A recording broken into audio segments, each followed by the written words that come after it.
Egyptian filters.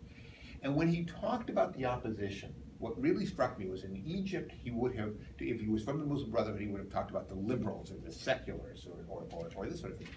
That wasn't the term he used. The term he used was francophonie, right? The French speakers. In their cafes, okay? So it was a really... Yes, exactly. So, I mean, I thought like I was, in a sense, like I was listening to an American populist politician. I won't name any in particular, but you know, those, essentially he was saying the people who are the product of these trends are alien to Tunisia. Now, and what I heard from that was, in a sense, worrying, not whether he was right or wrong, but a country in which had undergone these changes, in a sense, might be able to have a few years of political democracy, but fundamentally there was a cultural split in this country. A very, very deep cultural split that went to language, that goes to gender, that goes to religion, and that any political system might be able to band-aid over, but ultimately this was a much more divided society. So what would you say to sort of that more pessimistic reading that says Tunisia might be doing well right now, but in a sense this may be a curse later on? No, I think that's a great question. I mean, so first of all, I mean, let me say, it's doing okay now.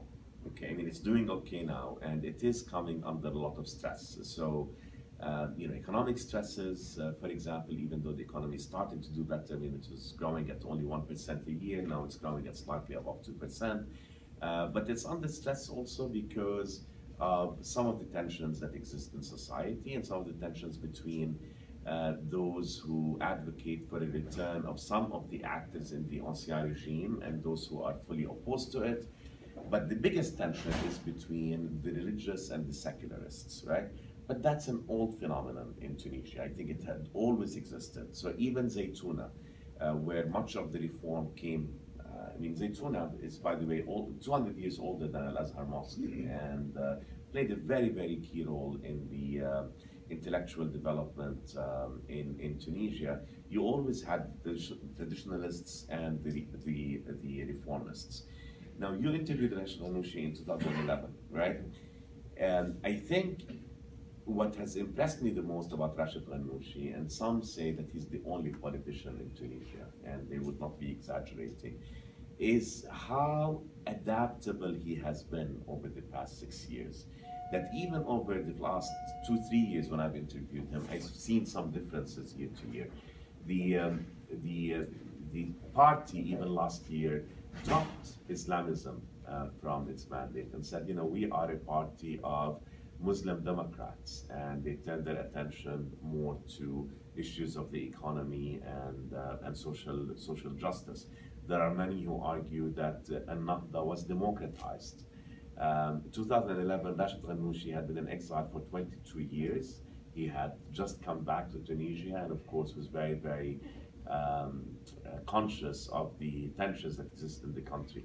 But in your question, I mean, I would turn it around, and you know, the fact that he did not talk about the secularists, did not talk about the opposition being what you would hear in Egypt, is part of my, you know, contributes to my optimism, right? In that there is our colleague and friend who passed away last week, Al Stepan, who studied Tunisia quite a bit, coined the term twin toleration with respect to Tunisia, in that there was always this toleration by the state of religion and by religion of the state. And if you expand that, it's really twin toleration by the religious of the non-religious and vice versa.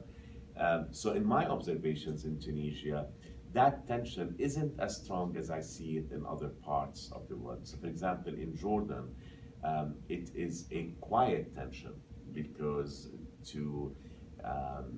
for a secularist to present their views would be quite taboo and would be met with a tremendous amount of resistance. In Tunisia, I find that there is mutual respect.